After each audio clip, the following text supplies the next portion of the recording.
ये story police की अब तक की जांच पर आधारित है। घटनाक्रम को समझाने के लिए नाट्य रूपांतरण का सहारा लिया गया है।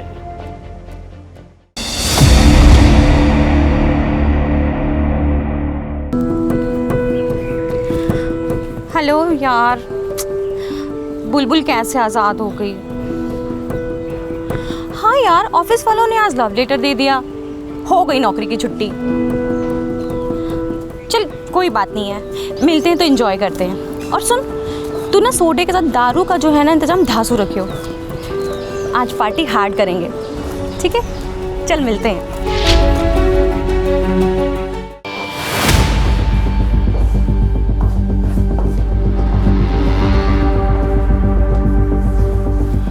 तुम्हारी नौकरी गई है ज्योति, ब्यूटी नहीं। अब इसी ब्यूटी से पूरी दुनिया में आग लगा देना है।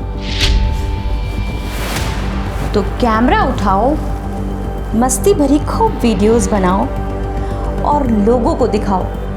पूरी दुनिया में घूमो, मस्ती भरे वीडियोस बनाओ और बहुत सारी पैसे कमाओ। अय्याशियाँ करो, अय्याशियाँ।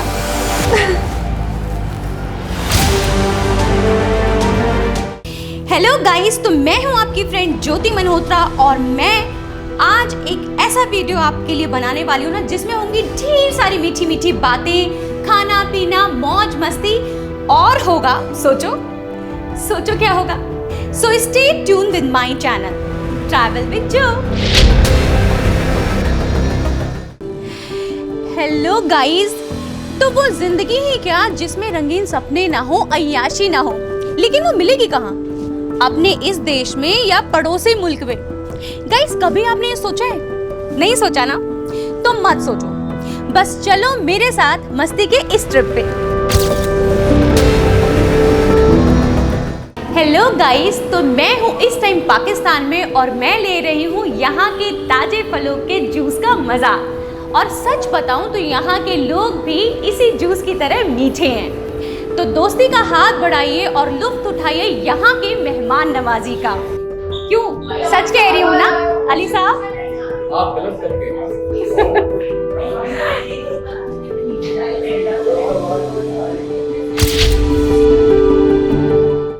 वैसे चल, अगर अच्छे कर्म किए होते ना तो ये मुंह ढकने की जरूरत नहीं पड़ती। वैसे क्या दे रहे थे वो पाकिस्तानी तुझे? हाँ, क्या दे रहे थे? हाँ, 5 स्टार होटल में लंच, डिनर, शॉपिंग, मजे, बस इतने में ही बिक गई। देशद्रोही कहेंगे। चल।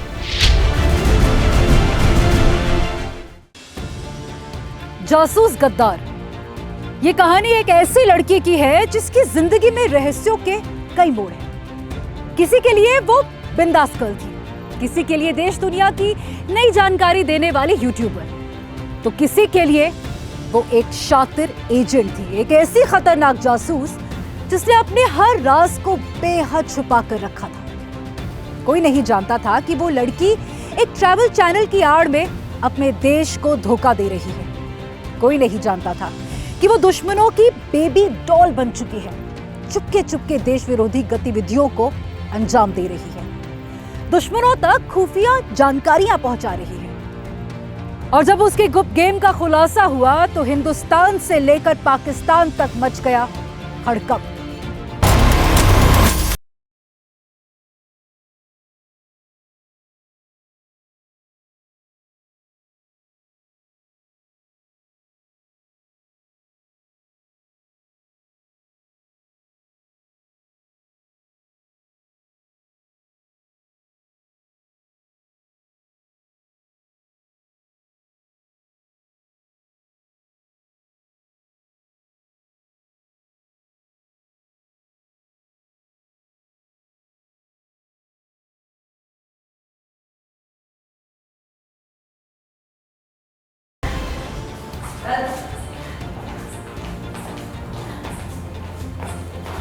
जय हिंद सर, ये ज्योति मल्होत्रा है सर। खाती तो हिंदुस्तान का है लेकिन गाती पाकिस्तान का है। काफ़ी लंबे समय से आईएसआई के लिए काम कर रही है लेकिन पकड़ी अब गई है। ओह, तो यही है वो पाकिस्तानी सिक्योरिटी और इंटेलिजेंस वालों की बेबी डॉल। इससे बोलो कि चेहरे से दुपट्टा हटाए। अगर सच पर्दे में रहा तो झूठ की जुबान निकल आती है। हटा इसे।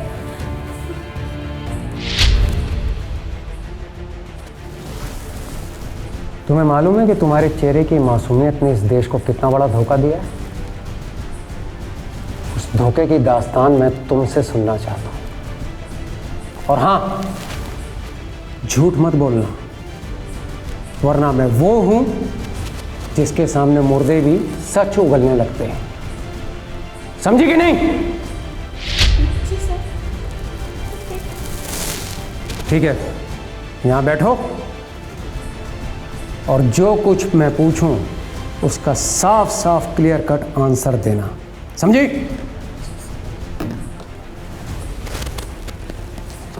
कब से चल रहा है ये सब? क्या सर, क्या चल रहा है?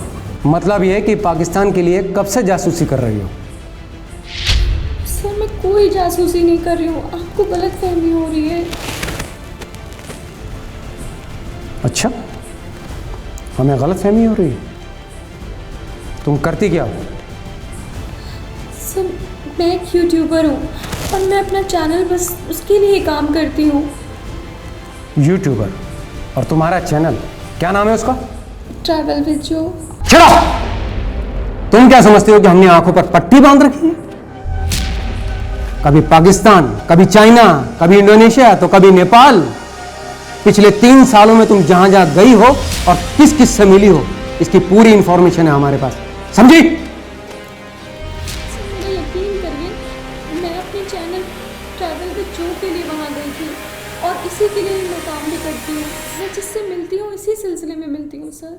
अच्छा, तो सिर्फ अपने चैनल की स्टोरी के लिए? हाँ? तो फिर ये शख्स कौन है? जानती हो इसे? सर ये पाकिस्तान हाई कमीशन में काम करते हैं। एहसान उर रहीम और दानिश, यही नाम है ना इसका?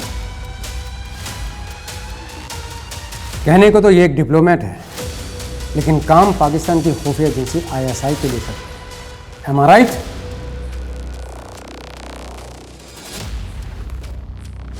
तुम्हारी खामोशी चीख चीख कर बता रही कि तुम सब कुछ जानती हो। बोलो, कब से काम कर रही हो इनके लिए? मैं आपको बता रही हूँ, आपको कोई गलत फहमी हो। Shut up! हमारे पास तुम्हारी हर गद्दारी का सबूत है, इसलिए जो पूछ रहा हूं सच सच बता दो। कब से जानती हो दानिश को? सर दानिश को मैं 2023 से जानती हूँ। सर अपने चैनल ट्रैवल विद जो के लिए ना मुझे पाकिस्तान जाना था। उसके वीज़ा के लिए ना मुझे पाकिस्तान हाई कमीशन के ऑफिस जाना पड़ा। वहीं पे मेरी पहली बार दानिश से मुलाकात हुई।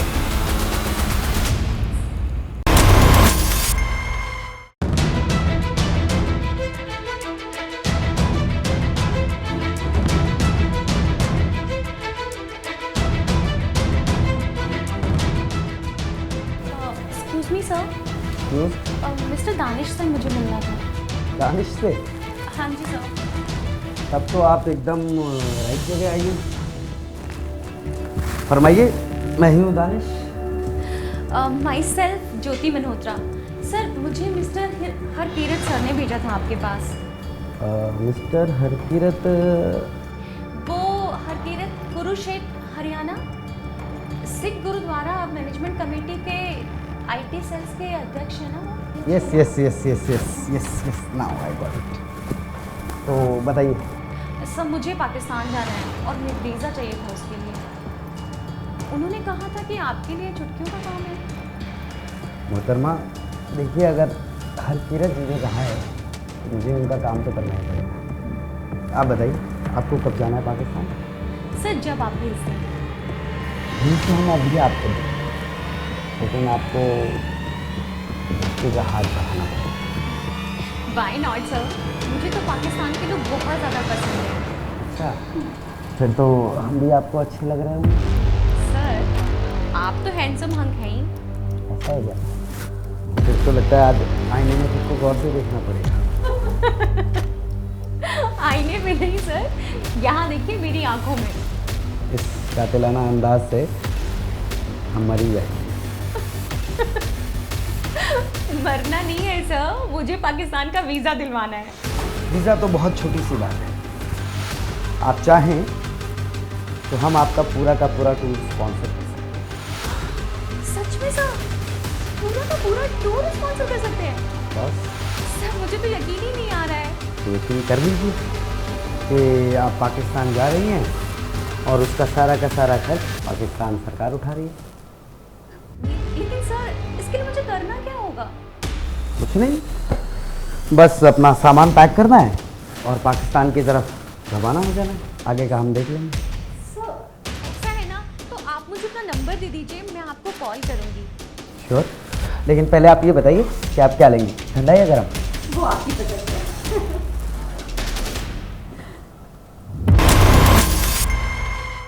सर, पाकिस्तान के हाई कमीशन के अधिकारी दानिश ने मुझे अपना नंबर दिया, फिर हमारी अक्सर बात होने लगी। कैसी बात है? क्या कहता था दानिश तुम्हें? सर, पहले तो नॉर्मली बात होती थी, फिर वो मुझे अपने पाकिस्तान की खूबसूरत जगहों और वहाँ के लोगों के बारे में बताता था। मैं उससे बहुत इम्प्रेस हो गई थी और हम अक्सर मिलने लगे। सर मुझे ना आपसे कुछ पूछना था। कुछ नहीं, आप सब कुछ पूछो, लेकिन एक शर्त है। कैसे सर? कि आप मुझे सर नहीं कहोगे कभी भी। तो फिर क्या कहूँगी मैं आपको? दानिश, या आप चाहो तो डार्लिंग कह सकती हो। अगर ऐसी बात है फिर तो मैं आपको दानिश डार्लिंग ही कहूँगी। दानिश डार्लिंग। Yes sweet. अब आप ये बताएं कि मैं पाकिस्तान कब जा रही हूँ?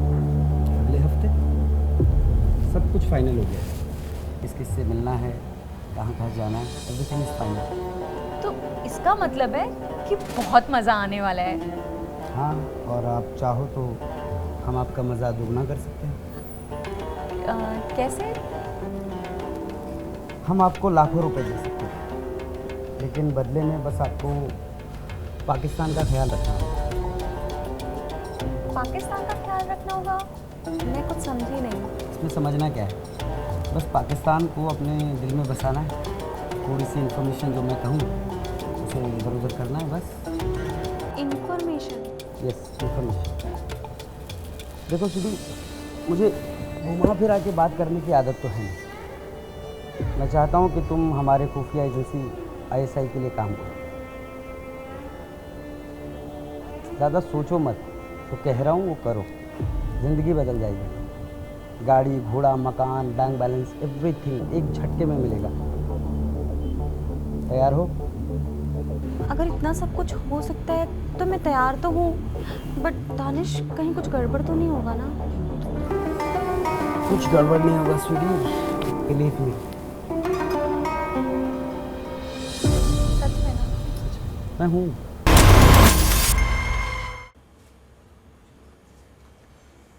बात पाकिस्तान के वीजा से शुरू हुई और जासूसी के एंड पर खत्म हो गई। पाकिस्तान हाई कमीशन के अधिकारी दानिश ने ज्योति को पैसे का ऐसा तगड़ा लालच दिया कि वो देश से गद्दारी करने को तैयार हो गई। ज्योति पाकिस्तान की खुफिया एजेंसी ISI की एजेंट बन गई और इसके बाद ही ज्योति की दुनिया में सब कुछ बदल गया।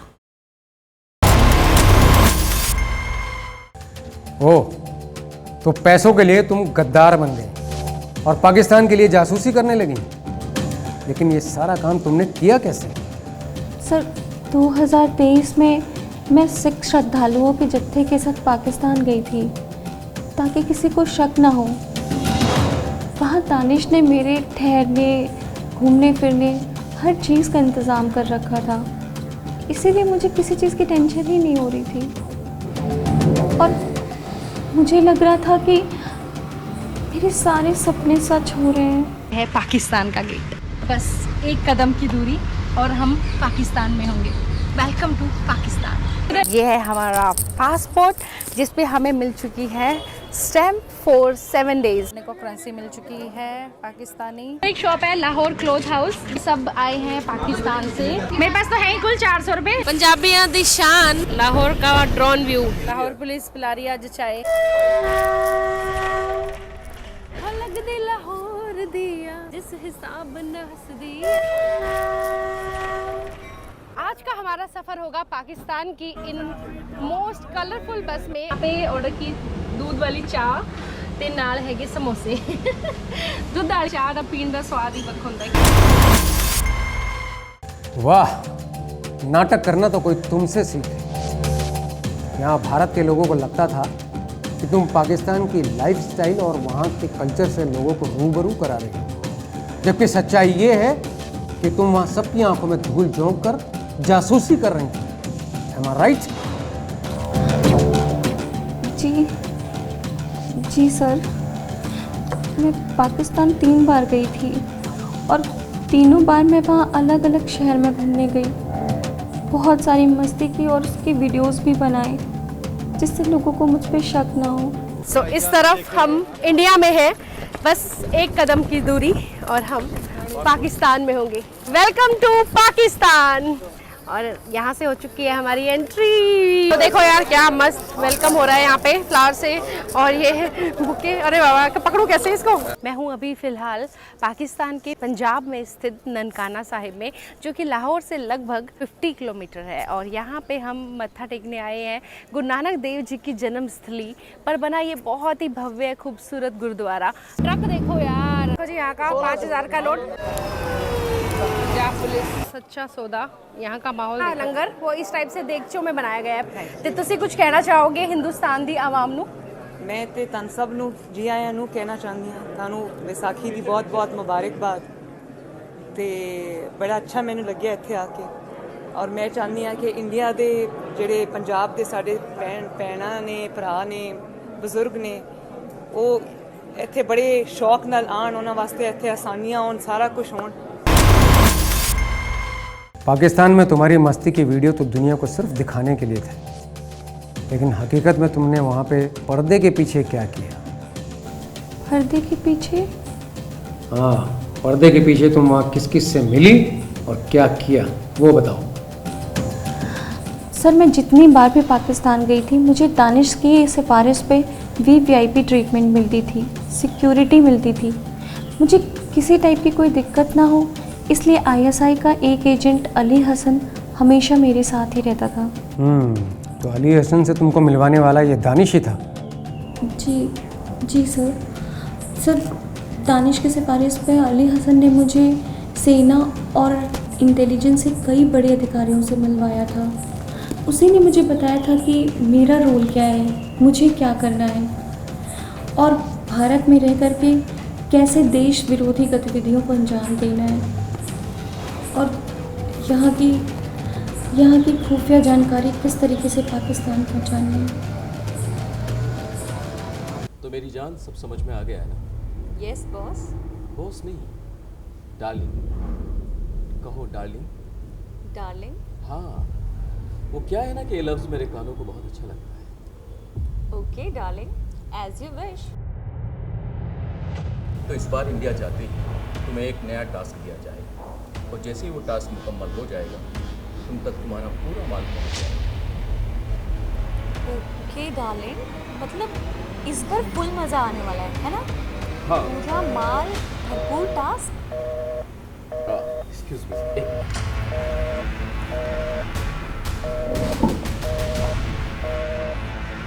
अस्सलाम वालेकुम। वालेकुम अस्सलाम। क्या हो रहा है वहाँ पर? हाँ सब खैरियत है, आप बेफिक्र रहिए। ये मछली ठीक से काम तो कर रही है ना? मछली को चारा डाला जा रहा है और जैसे ही काम मुकम्मल हो जाएगा उसके बाद उसको हलाल भी कर दिया जाएगा। ये इंडियंस है ही इसीलिए। अच्छा ध्यान रखना, मैं फोन रखता हूँ। खुदा हाफिज़। सॉरी, तो स्वीट हार्ट चलें? डार्लिंग, तुम्हें हमेशा जाने की इतनी जल्दी क्यों रहती है? आज यहीं रुक जाओ ना। बेचारी लड़की का दिल घबरा रहा है। हाय, कम वक्त को इतने प्यार से हमसे कहे तो हम तो पूरी जिंदगी यही गुजार दें। तो रोका किसने? रुक जाओ। पैदाइश हिंदुस्तान की और मोहब्बत पाकिस्तान से, तुम जैसी देशद्रोही को तो सब मुझसे गलती हो गई। गलती नहीं, गद्दारी कहते हैं इसे। गद्दार हो तुम, इस माटी की गद्दार। और मेरे पास पूरी इंफॉर्मेशन है कि पहलगाम टेरर अटैक से पहले तुम वहाँ कश्मीर भी गई थी। जी सर, मैं कश्मीर गई थी, मैं पहलगाम भी गई थी, और सर ये सब मैंने दानिश के कहने पे किया था। बेबी डॉल, तुम्हें यहाँ से सबसे पहले कश्मीर जाना है और वहाँ पहलगाम पहुँचकर बहुत सारी वीडियो बनानी है और वो आगे सेंड कर देना है। हो जाएगा ना? श्योर डार्लिंग, आप बोलोगे और काम नहीं होगा। कल हमारे घर छोटी सी पार्टी है, तो तुम प्लीज़ आना ना, इसी बहाने हमारी बेगम से मिल लेंगे। खुश होंगी मैं, और इसी बहाने आप ये डिसाइड कर लेना कि ज़्यादा खूबसूरत कौन है हम दोनों में। मरवाओगी तुम? वैसे मेरी बीवी क्या, तुम्हारे आगे तो जन्नत की हूर भी कुछ नहीं है। फ्लर्ट कर रहे हो आप मेरे साथ? अरे नहीं। तो ध्यान रखना है ना, सब कुछ सेंड कर देना। श्योर। ज्योति के दिमाग पर दानिश की बातें जादू की तरह असर करती थी। तभी तो दानिश जो कहता था ज्योति उसके लिए फौरन तैयार हो जाती थी। पहलगाम टेरर अटैक के बाद जब भारतीय सेना ने पाकिस्तान में छिपे आतंकियों के खिलाफ ऑपरेशन सिंदूर का ऐलान किया, तब भी ज्योति दानिश के दिए टास्क पर काम कर रही थी। ऑपरेशन सिंदूर के दौरान दुश्मनों की तरफ से तुम्हें नया टास्क भी दिया गया था। जी सर, मुझे सेना के मूवमेंट पे ध्यान रखना था। यही नहीं, दानिश ने मुझसे कहा था कि मैं उसे ब्लैकआउट की जानकारी दूं।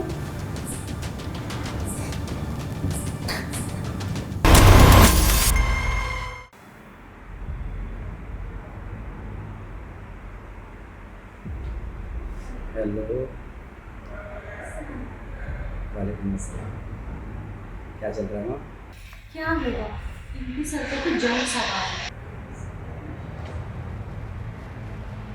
फिर तो अपनी सेना के मूवमेंट पर भी नजर रखनी है। किस शहर में ब्लैकआउट है, सब इन्फॉर्मेशन देनी है। अब भी केयरफुल, कोई भी इन्फॉर्मेशन की सारे इन्फॉर्मेशन व्हाट्सएप, टेलीग्राम या स्नैपचैट। ओके,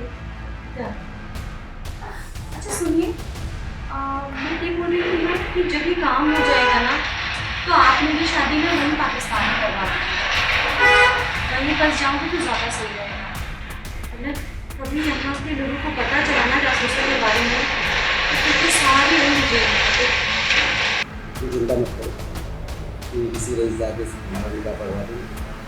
और अगर कोई रईसजादा नहीं है चलेगा ना? पहलगाम टेरर अटैक के बाद जब भारतीय सेना ने आतंक के खिलाफ हल्ला बोला था, जब ऑपरेशन सिंदूर के तहत पाकिस्तान में छिपे आतंकियों को चुन चुन कर मारा जा रहा था, जब सेना पाकिस्तानी फौज के दुस्साहस का करारा जवाब दे रही थी, ज्योति तब भी पाकिस्तान के हाई कमीशन ऑफिसर दानिश के टच में थी। वो दानिश के कहने पर तमाम संवेदनशील जानकारी देश के दुश्मनों तक पहुंचा रही थी, और इसी खेल में वो पकड़ी गई।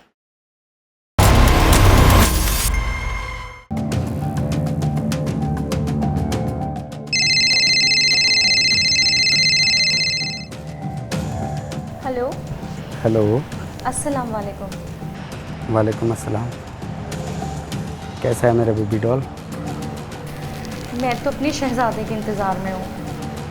शहज़ादा तो पाकिस्तान में ही मिलेगा, और आप तो देख ही रही हैं इंडियन गवर्नमेंट क्या कर रही है। मुझे भी कहा गया है कि यहाँ से जल्द निकल जाओ। दानिश साहब, आप ऐसा मत बोलिए। अगर आप चले गए तो फिर यहाँ तो मैं बिल्कुल अकेली रह जाऊँगी। तुम टेंशन मत लो, हम टच में रहेंगे। और एक बात ध्यान रखना, अपनी सिम कार्ड डिस्कार्ड कर देना और आपके लैपटॉप में या फ़ोन में कोई भी ऐसी चीज़ ना हो जिससे आपके लिए खतरा पैदा हो। क्लियर? ठीक है, सो मैं सब डिलीट कर दूंगी। फ़ोन रखो। Bye, take care. पैसों के लालच में देश के दुश्मनों को खुफिया जानकारी पहुंचाने वाली ज्योति पाकिस्तान के किसी रईसजादे से शादी कर वहीं बस जाना चाहती थी, लेकिन इससे पहले कि उसकी ये चाहत पूरी होती, देश के सुरक्षा एजेंसियों को ज्योति के करतूतों की भनक लग गई और फिर वो पकड़ी गई। मिस ज्योति। हाँ जी। हरियाणा पुलिस से हूँ मैं। तुम्हारी गिरफ्तारी का अरेस्ट वारंट है। गिरफ्तारी? लेकिन क्यों मैडम?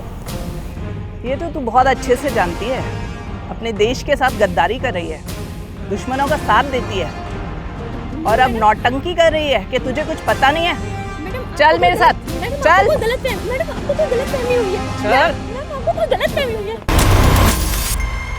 हेलो गाइस, तो मैं हूँ इस टाइम पाकिस्तान में और सच बताऊँ तो यहाँ के लोग भी इसी जूस की तरह मीठे हैं। क्यों अली साहब, सच कहा ना? चल, अगर अच्छे कर्म किए होते ना तो ये मुंह ढकने की जरूरत नहीं पड़ती, बस इतने में ही बिक गई। देशद्रोही कहीं की। देश के साथ गद्दारी करने वाली ज्योति जब पकड़ी गई तो उसके सीने में कई राज दफन थे। ज्योति किसी भी तरह उन्हें छुपाना चाहती थी, लेकिन जांच एजेंसियों की पूछताछ में एक एक कर वो सारी राज अब सामने आ रहे हैं।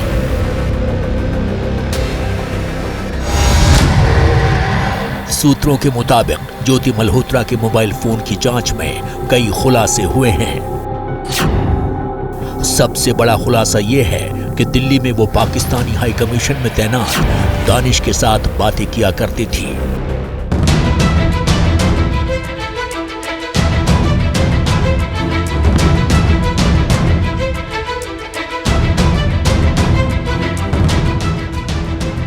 Excuse me sir, mister Danish से मुझे मिलना था।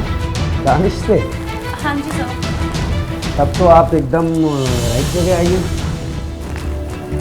फरमाइए, मैं ही हूँ दानिश। और दानिश के जरिए ही वो आईएसआई के अधिकारी अली हसन के संपर्क में आई थी। हेलो गाइस, तो मैं हूँ इस टाइम पाकिस्तान में और मैं ले रही हूँ यहाँ के ताजे फलों के जूस का मजा।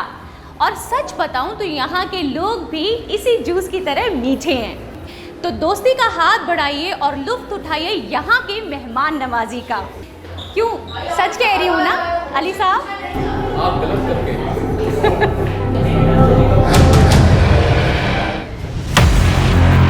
जांच एजेंसीज ने खुलासा किया है कि ज्योति मल्होत्रा के फोन से आईएसआई एजेंट अली हसन और ज्योति की व्हाट्सएप चैट के बारे में पता चला है। उस चैट का मजमून कुछ यूं है। जब आप गए थे अटारी, वहाँ प्रोटोकॉल किस किस को मिला था? किसको मिला? मुझे तो मिला नहीं। इट मीन कोई अंडर कवर पर्सन हो, जैसे यार पता चल जाता है देखकर। आपको कैसे निकालना था या उसको अंदर लेकर आना था? It's my matter. उसको अंदर गुरुद्वारे में ले आना था, आपने रूम में दोनों को बैठा देना था। अभी लगे रहो। नहीं, इतने पागल थोड़ी ना थे वो।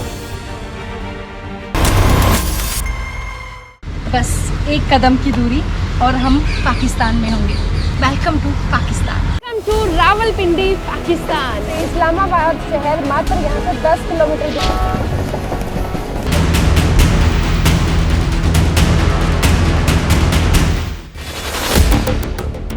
जासूसी के आरोप में गिरफ्तार ज्योति और उसके पाकिस्तानी दोस्त अली हसन के बीच व्हाट्सएप चैट को पढ़कर कई सवाल खड़े होते हैं। सबसे बड़ा सवाल यही है कि आईएसआई एजेंट अली हसन और ज्योति आखिर किस प्रोटोकॉल के बारे में बात कर रहे थे। कहीं ऐसा तो नहीं है कि वो दोनों इस चैट में किसी कोड वर्ड का इस्तेमाल कर रहे थे और अली हसन उससे ये तो नहीं जानना चाहता था कि जब वो पाकिस्तान में दाखिल हो रही थी तब उसे कोई अंडरकवर एजेंट तो नहीं मिला था। बस एक कदम की दूरी और हम पाकिस्तान में होंगे। Welcome to Pakistan. एक कदम की दूरी और हम पाकिस्तान में हैं। हेलो गाइस, तो मैं हूँ इस टाइम पाकिस्तान में और मैं ले रही हूँ यहाँ के ताजे फलों के जूस का मजा। जांच एजेंसीज को शक है कि आईएसआई एजेंट अली हसन और ज्योति आपस में कोड वर्ड्स में बात कर रहे थे। चैटिंग के दौरान आईएसआई अधिकारी ने कोड वर्ड में ही कुछ लोगों को अंदर बैठाने की बात कही थी। वो लोग कौन थे, इसकी जांच भी खुफिया एजेंसियां कर रही हैं। आपको कब जाना है पाकिस्तान? सर, जब आप भेज दें। तो हम अभी आपको, लेकिन आपको हाथ बढ़ाना पड़ेगा। Why not sir? मुझे तो पाकिस्तान के लोग बहुत ज़्यादा पसंद हैं। छानबीन के दौरान जांच एजेंसीज को ज्योति की डायरी के कुछ पन्ने मिले हैं। उन पन्नों में ज्योति ने जो बातें लिखी हैं उससे उसका पाकिस्तानी प्रेम दिखता है। पाकिस्तान से 10 दिन का सफर तय करके आज आ गई हूँ अपने देश इंडिया। इस दौरान पाकिस्तान की आवाम से काफी मोहब्बत मिली। हमारे सब्सक्राइबर फ्रेंड्स भी हमसे मिलने आए। लाहौर घूमने के लिए मिला 2 दिन का वक्त काफी कम था। पाकिस्तान के बारे में बस जितना कहो उतना कम है। Crazy and colourful.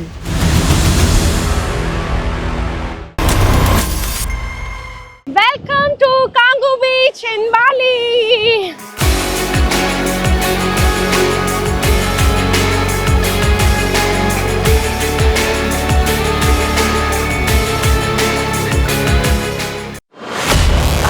जांच एजेंसीज की माने तो ज्योति बड़े ही शातिराना अंदाज में जासूसी को अंजाम दे रही थी और ये सब वो कर रही थी ट्रैवल व्लॉग की आड़ में। दिल्ली की बारिश में आज हमारा सफर होगा एक और ट्रेन का और मैं पहुंच गई हूँ NDLS। हमारी ट्रेन होगी आज 12138 12,138 पंजाब मेल। पंजाब मेल 1889 में ब्रिटिश काल के समय चलाई गई। इस ट्रेन का नाम उस समय पंजाब लिमिटेड होता था और ये ट्रेन मुंबई से पेशावर के बीच 2500 किलोमीटर का सफर तय किया करती थी। परंतु पार्टीशन के बाद इस ट्रेन को फिरोजपुर से मुंबई के बीच चलाया गया। फिरोजपुर जो कि हमारे इंडिया पाकिस्तान के बॉर्डर पर है। फिरोजपुर कैंटोनमेंट एरिया है, तो वहाँ पे आपको हर जगह आर्मी तैनात मिलेगी। ज्योति का ये वीडियो उस वक्त का है जब वो मुंबई के सफर पर निकली थी। उस दिन जैसे ही वो देश की राजधानी दिल्ली में रेलवे स्टेशन पर पहुंची तो उसका कैमरा चालू हो गया। Mumbai Firozpur Punjab mail super fast express 4:55 पे दिल्ली पहुंचती है। लगभग 7 स्टेट्स को ये ट्रेन कवर करती है। जैसे कि अभी पीछे पंजाब से आ रही है, पंजाब के बाद हरियाणा, दिल्ली, यूपी, राजस्थान, MP और उसके बाद कर जाएगी एंट्री महाराष्ट्र में। तो लगभग 7 स्टेट्स को ये कवर करते हुए निकलती है। तो हम जा रहे हैं अभी प्लेटफॉर्म नंबर 3 की तरफ। पंजाब मेल का टाइम देख लीजिए, ऑन टाइम दिखा रही है 4:55। प्लेटफॉर्म नंबर 3 की तरफ चलेंगे यहाँ से नीचे की तरफ। तो बारिश भाई तेज है काफी। इस बार बारिश भी अपना खेल खेल रही है। लेकिन दिल्ली में भी उसकी जबान पर पाकिस्तान का नाम था। लगभग 15 मिनट के होल्ड के बाद 5:10 पे ट्रेन डिपार्चर होती है और मुंबई पहुंचाएगी दूसरे दिन, जो लगभग 1545 किलोमीटर का डिस्टेंस को 26 घंटे और 26 मिनट में तय करेगी। तो पाकिस्तान से रिलेटेड ट्रेन है, तो बहुत एक्साइटेड हूँ मैं।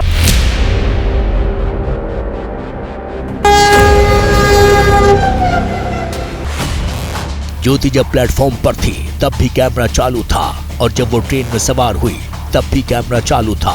दिल्ली से आगरा और फिर ग्वालियर, पूरे सफर को उसने इसी तरह कैमरे में कैद किया था। ज्योति मल्होत्रा अपनी एक एक हरकत, एक एक बातचीत को कैमरे में रिकॉर्ड कर रही थी। क्या बेच रहे भैया? समोसे बेच रहा हूँ दीदी। अरे वाह, आपके पास लेके आ रहे। अच्छा जी। कितने के दे रहे हो समोसे? खा लो 20 के 3। 20 के 3? नहीं 30 के 3। 30 के 3? सुबह सुबह समोसा खिलाओगे? हाँ। नहीं, उधर जनरल कोच को खिला के आए। सबको खिला दिया। वाह, बढ़िया किया। वो देखो बाइक वाला फुल स्पीड में।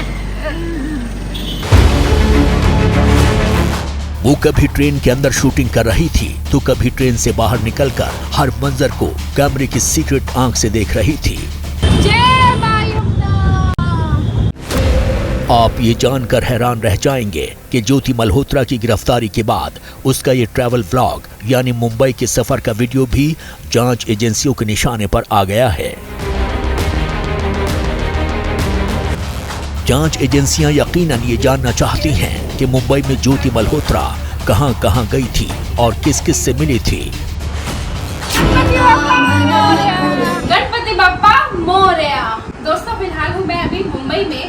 जैसा कि आपको पता है अभी गणेश फेस्टिवल चल रहा है। गणेश फेस्टिवल में आप आए और लाल बादशाह गणपति के दर्शन करने ना जाएं, ये कैसे हो सकता है। लाल बादशाह गणपति के दर्शन करने के लिए दूर दूर से श्रद्धालु आते हैं, सेलिब्रिटीज आते हैं। मैं तो फिर भी एक तुच्छ प्राणी हूँ। मुंबई के राजा के दर्शन आप यहाँ कर सकते हैं।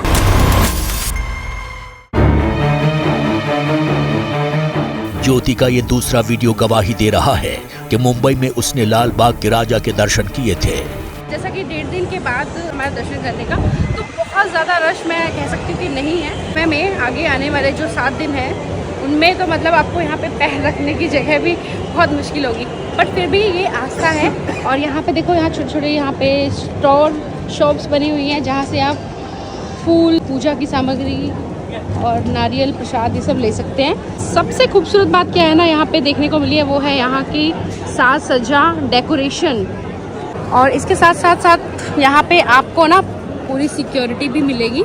सबसे पहले हम पहुँचे हैं, ज़रा एक बार दूर से देखिए। ज्योति जितनी देर भी मंदिर और उसके आसपास रही थी, वहाँ हर वक्त उसका कैमरा चालू था। मुंबई चाह राजा के दर्शन करने के लिए हम पहुंच चुके हैं अंदर। यहाँ पे काफी ज्यादा लाइन लगी हुई है और मेरे पीछे आप खूबसूरती देख रहे हो, वो महाराजा छत्रपति शिवाजी जी का फोर्ट है, वो जहाँ पे उनका जन्म हुआ था। पुणे के शिवनेरी में उनका जन्म हुआ था। वो वैसा ही लुक देने के लिए एक ऐसा फोर्ट बनाया गया है जहाँ पे पूरी मुंबई ही नहीं, पूरी महाराष्ट्र ही नहीं, पूरे हिंदुस्तान से, पूरे इंडिया से लोग यहाँ दर्शन करने के लिए आते हैं। आज का जो माहौल है ना यहाँ पे देखने लायक है। आप भी देख सकते हैं क्या आज का माहौल है। दर्शन खुले हैं तो हम दर्शन करने के लिए बहुत उत्सुक है। आपको लेके चलते हैं, गणपति जी के भी दर्शन करवाते हैं। महाराष्ट्र पुलिस को पता चला है कि ज्योति उनके राज्य में अब तक 4 बार आ चुकी है। ज्योति ने मुंबई की लोकल ट्रेन में भी सफर किया था। रात के 11 बजने वाले हैं और फाइनली हमारी ट्रेन दादर पहुंच चुकी है। दादर से हमने चेंज करनी थी ना ट्रेन, तो ये वो दादर वाली ट्रेन हमारी लोकल ने हमें ड्रॉप कर दिया है करी रोड पे। शुरुआती जांच में पता चला है कि ज्योति ने मुंबई में अलग अलग जगहों पर जाकर वीडियोस बनाए थे और अब इस खुलासे के बाद महाराष्ट्र सरकार भी अलर्ट हो गई है। अब उसने कहां रीकी की है ये धीरे धीरे ध्यान में आ रहा है और ऐसे और कौन लोग हैं इनको भी आइडेंटिफाई किया जा रहा है।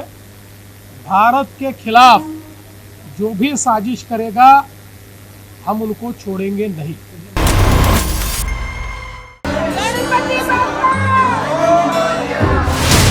जासूसी के आरोप में घिरी ज्योति की मुंबई में मौजूदगी के सबूत सरकार के लिए परेशानी का सबब बन गए हैं।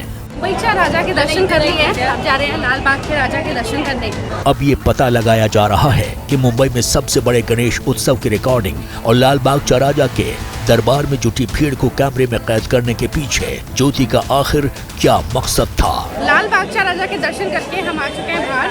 यहाँ पे 8 से 10 घंटे लगने वाले हैं आपको दर्शन करने में, तो आप तैयार हो जाइए, बी प्रिपेयर फॉर दैट।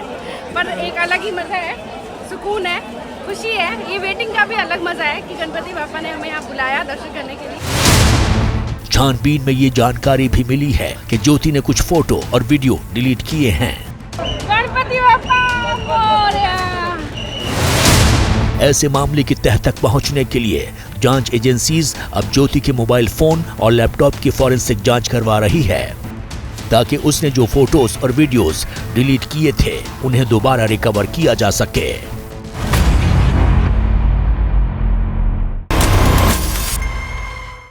जासूसी के आरोपों से घिरी ज्योति मल्होत्रा की जिंदगी किसी फिल्म की तरह है। उसके पिता बिजली विभाग के रिटायर्ड कर्मचारी हैं। ज्योति खुद भी पहले नौकरी करती थी, लेकिन कोविड के दौरान उसे नौकरी से निकाल दिया गया। बाद में वो एक यूट्यूबर बन गई और फिर बन गई देश की गद्दार, एक ऐसी शातिर जासूस जिसकी सच की तहकीकात आज भी जारी है। और जब तक ज्योति का सारा सच नहीं सामने आता, हमारी नजर भी इस पर बनी रहेगी।